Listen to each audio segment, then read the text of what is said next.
I was lying in a hospital bed, tubes in my arm, machines beeping every few seconds, and I couldn't speak. A stroke had stolen my voice, but it hadn't stolen my hearing, and that's exactly what my son didn't know. Through a crack in the curtain, I watched him stand in the doorway of my room, on the phone, laughing quietly, and I heard 3 words that stopped my heart cold. The deal's done. It took me 2 full days to piece together what those 3 words meant, and when I did, I realized my own son had sold my house. The house I'd lived in for 31 years, the house where I raised him. He sold it while I was unconscious and couldn't stop him. He thought I'd never find out. He thought I was too weak. He thought he won. He was wrong. Before I tell you the rest of this story, because trust me, it only gets more unbelievable from here, I need you to do something for me. Hit that subscribe button and give this video a thumbs up. I pour everything into these stories, and it means the world. And down in the comments right now, I want to know, if your own child betrayed you like this, would you forgive them, or would you fight back with everything you had? Tell me, because what I chose, I don't think many people would have had the courage to do it. My name is Patricia, but everyone who loves me calls me Pat. I'm 55 years old, and for most of my life, I've been the kind of woman who holds everything together. The glue, the foundation, the one who shows up. I raised 2 children, mostly on my own, after my husband Gerald passed from a heart attack when our kids were still young. Derrick was 14, and my daughter Leanne was only 9. I went back to work as a medical billing specialist. I budgeted every single dollar. I made sacrifices I don't even like talking about, because in my mind, that's just what a mother does. You don't complain, you handle it. And slowly, over the years, you build something. The house I built it in was a 3-bedroom ranch-style home in a quiet suburb of Columbus, Ohio. Nothing fancy. Cream-colored siding, a little porch where I'd drink my coffee every morning and watch the neighborhood wake up. A garden in the back where I grew tomatoes every summer without fail. That house was mine, paid off in full by the time I was 51. 4 years of extra payments, working overtime, skipping vacations. But it was mine, and I was proud of it, in a way that's hard to put into words. Let me tell you about Derrick, because you need to understand who he was before you can understand what he did. Growing up, Derrick was a sweet boy. Sensitive, actually. He cried at movies. He brought home stray animals. He used to leave little notes on my pillow that said things like, "You're the best mom, I love you, good night." I still have a few of them in a shoebox in my closet. Or I did. But somewhere in his mid-20s, something shifted. He started chasing money the way some people chase a high. He got into real estate investing, house flipping, and for a while it seemed like it was going well. He drove a nice car. He wore nice clothes. He dated a woman named Cassandra, who I never warmed up to, not because she was bad, but because the way Derrick acted around her worried me. He became someone I didn't entirely recognize, more calculating, more impatient, less the boy who left notes on my pillow. He moved back in with me for about 8 months in 2021 after one of his deals went south and he needed to get back on his feet. I let him stay. Of course I did. He's my son. But during those 8 months, I noticed things. He went through my mail once when I wasn't home. He asked me strange questions, offhand, casual, about whether I had a will, about what I planned to do with the house eventually. I brushed them off. I told myself he was just being practical. I told myself he was still my sweet Derrick underneath all that hustle. I told myself a lot of things I shouldn't have. In January of last year, I had a stroke. I was at home alone on a Tuesday morning, and one minute I was making oatmeal, and the next minute the left side of my body wasn't working right, and I was on my kitchen floor. Somehow, I still don't know exactly how, I managed to knock my phone off the counter and hit Leanne's name in my contacts. She called 911 and stayed on the phone with me until they came. The stroke was classified as moderate, significant, but survivable. I spent 4 days unconscious or semi-conscious in the ICU, and then another 11 days in the hospital recovering. My speech was affected for the first 2 weeks. I could understand everything around me with absolute clarity, but producing words was like trying to speak underwater. Slow, exhausting, frustrating in ways I can barely describe. The doctors told Leanne and Derrick that while I appeared unresponsive at times, I was likely processing what was happening around me. They told them to speak to me normally, to be careful about what they said in the room. Derrick, apparently, did not take that advice seriously. It was the 4th day after my stroke. I was awake. I was always awake, but my eyes were closed because keeping them open was exhausting. The Leanne had stepped out to get coffee, the nurse had just left, and Derrick came into the room.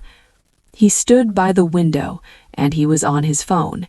His voice was low, but the room was quiet, and I could hear every word. No, the title company already has the paperwork. The POA was notarized 2 months ago. Yes, I know what I'm doing. She signed it when she was still... Yeah, she's not going to be an issue.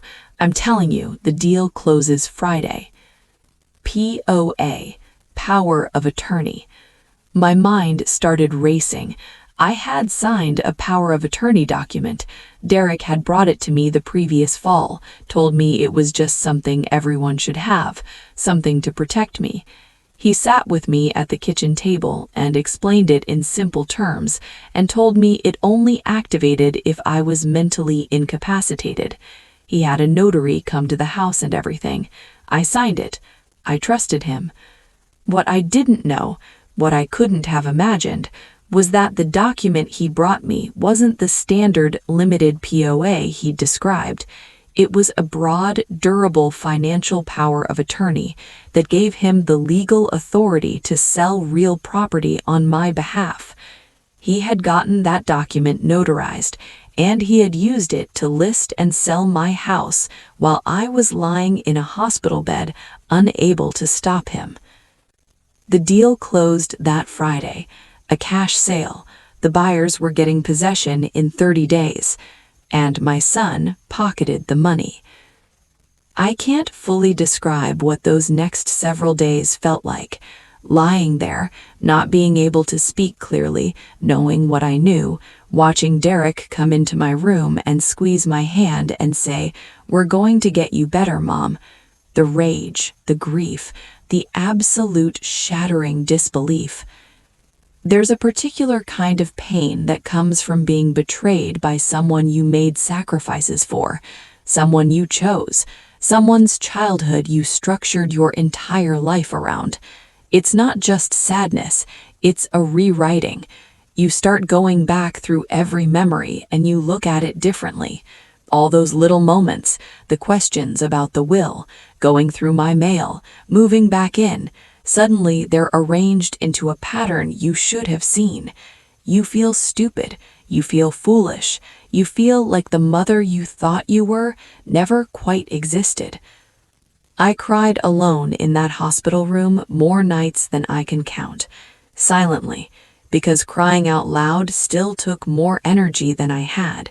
Just tears running sideways down my face into the pillow while the machines beeped and the hallway hummed outside my door. But somewhere in that grief, a decision was forming, quietly, like a storm building offshore that no one can see yet. I was not going to let this stand. What Derrick didn't know, and what I didn't even fully appreciate until my attorney explained it later, was that the POA document he'd used had a significant vulnerability. It had been drafted by a notary who was not a licensed attorney.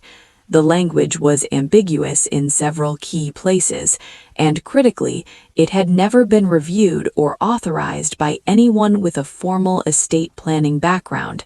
My daughter, Leanne, who worked for 10 years as a paralegal before becoming an office manager, spotted the problem the moment she read it. She came to me about a week into my recovery. I was speaking in slow, halting sentences by then, and she showed me the document. She showed me what Derrick had brought me to sign. She showed me the original version he'd described to me, which she'd found as a template online, and she showed me what he'd actually given me. Side by side, they were completely different documents. He had switched them. The version I signed had been carefully modified. Certain clauses had been altered to expand the scope of authority dramatically, but it had been done sloppily, rushed, because Derrick, for all his confidence, had not expected his mother to survive, let alone recover enough to understand what happened. He had made a mistake, and that mistake was now a weapon I intended to use. But it gets deeper than that, because while Leanne was digging, she found something else. The cash buyer for my home was a shell company, a Delaware LLC with a generic name, and when Leanne did some research, she found that the registered agent for that LLC was connected through 2 layers of paperwork to a holding company that Derrick and Cassandra had formed together 8 months earlier. Derrick hadn't just sold my house, he had sold my house to himself, to an entity that he controlled, at a price that was $40,000 below market value. He was planning to flip it. He was going to take my paid-off home, buy it through a fake company at a discount using my own signature, and then resell it at full market value and pocket the difference on top of the sale price he'd already stolen. He'd been planning this for over a year, possibly longer. The move-in, the POA, all of it, a calculated, premeditated scheme to steal from his own mother. When Leanne laid all of this out on the tray table in my hospital room, the 2 of us sat in silence for a long moment. Then she took my hand and she said, "Mom, what do you want to do?" I looked at her, and even though my words were still slow, I said it clearly. Everything. We moved fast. Leanne contacted an elder law attorney named Marcus Del Rey, who had handled cases involving elder financial abuse before. He reviewed the POA, the sale documents, and the LLC connection within 48 hours and told us we had a strong case, not just for civil remedy, but potentially for criminal charges under Ohio's elder financial exploitation statutes. We filed an emergency petition to void the property transfer on the grounds of fraudulent misrepresentation in the POA and the conflict of interest in the sale. The title company, once served with the petition, put a hold on the closing proceeds. Derrick had not yet received the full disbursement. The timing was razor close. If we'd waited even 1 more week, the money would have been gone. The day Derrick was served with the legal papers, he called me. I was home by then, a friend's house, because obviously I had no home to go to. He called and his voice had shifted. No more warmth, no more "Mom," just cold, controlled anger. "You're making a mistake," he said. "You don't understand the full picture." "I heard you on the phone, Derrick," I said. My voice was steadier than I expected. "I heard everything." Long silence. Then, "What?" "Day 4. by the window. She's not going to be an issue. Remember that?" He hung up. At the deposition, 4 months later, Derrick showed up with a private attorney and a story about how he had acted in my best financial interest and that I had been confused about what I'd signed. His attorney argued that the POA was valid and that the sale was a legitimate transaction. Then, my attorney played a recording that the hospital's family liaison had made, standard practice for ICU family communications, that captured Derrick's conversation in my room on day 4, the one where he said the deal was done, the one where he said I wouldn't be an issue. The color drained from Derrick's face. His attorney asked for a recess. They didn't come back to the table for 45 minutes. The civil case settled. Derrick did not want this going to a full trial. The property transfer was voided. The house was returned to my name. He was ordered to pay restitution for legal fees and damages, totaling just over $68,000. The Columbus City Attorney's Office separately opened a criminal investigation for elder financial exploitation. As of this recording, that process is still ongoing. I'm not going to speculate on the outcome, but I'm cooperating fully, and so is Leanne. Cassandra left Derrick after the civil settlement. I don't feel sorry for him about that. I don't feel much of anything for him right now, which is its own kind of grief, if I'm honest. The absence of feeling where love used to live is one of the stranger experiences I've been through. I moved back into my house 6 months after the stroke. I walked up the porch steps and I put my hand on the doorframe and I just stood there for a minute. Because I'd almost lost it. I'd almost lost everything I'd built, everything I'd sacrificed, everything Gerald and I had once dreamed of together. But I didn't, because I heard. I've thought a lot about what I want people to take from this story, and it's not anger, even though anger is part of it. It's not even a warning about family, though let this be a warning if it needs to be. What I keep coming back to is this. The stroke stole my voice for weeks. It took away my ability to speak up and defend myself in the way that most people would. And for a time, I think Derrick counted on that. He looked at his sick, silenced mother, and he saw an opportunity. But what he forgot, what I want every person watching this to remember, is that being quiet doesn't mean you're not paying attention. Being still doesn't mean you're not strong. And just because someone takes your voice doesn't mean they take your power. I'm 55 years old. I survived raising 2 children alone. I survived paying off a house on 1 income. I survived a stroke. And I survived my own son's betrayal. My tomatoes came back this summer. They always do. And so did I.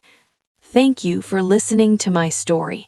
If it moved you, if it meant something to you, please share it. Because somewhere out there, there's another woman in a hospital bed who needs to know that she is not without options. She is not without fight. And she is absolutely not alone. I love you all. Take care of yourselves and take care of each other.